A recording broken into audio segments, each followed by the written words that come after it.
Once upon a time in the land of Canaan, there was a man named Jacob who had two important things: great wealth and 12 sons, each of whom he loved dearly, or so he thought.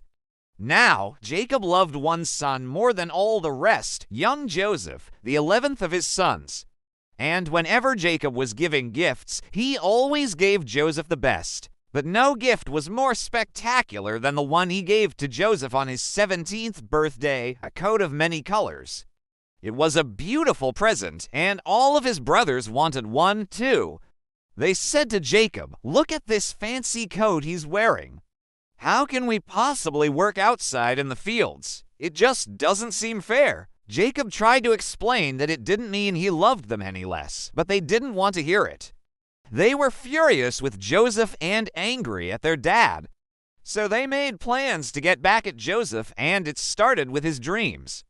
Joseph had 2 dreams that made his brothers even more jealous. In the first dream, he saw his brothers bringing their sheaves of grain to the threshing floor and bowing down to his sheave. Then in the second dream, he saw the sun, the moon, and 11 stars bowing down to him. Joseph told these dreams to his father and some friends, but when his brothers heard about them, they said, "Look at the dreamer. What does he think he is? Does he really think he'll be king and we'll have to bow down to him? We'd better get rid of him." They tried to convince their dad, too, but Jacob only got more mad at his sons. He said, "What kind of people do you think you are?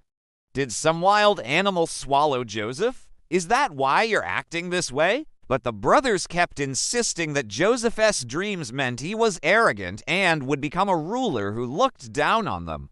So Jacob decided to send Joseph to check on his brothers while they were tending the flocks out in the fields. When Joseph's brothers saw him approaching from far away, they said, "Here comes the dreamer.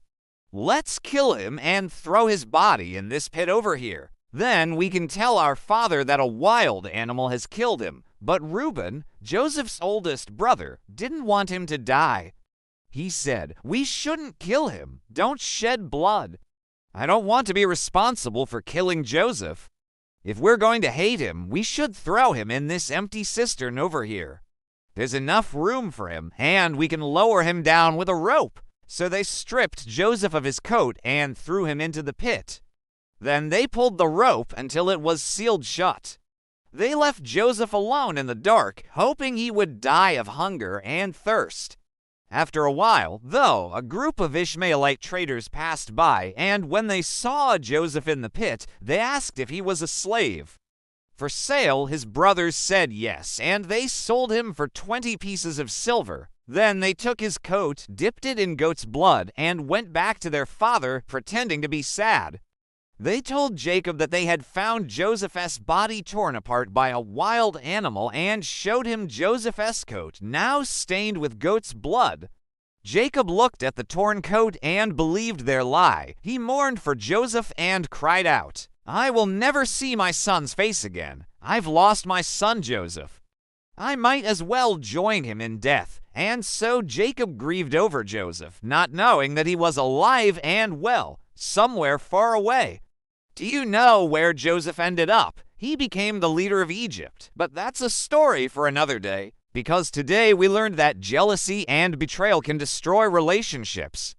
But God can use even the darkest situations to fulfill His greater plan.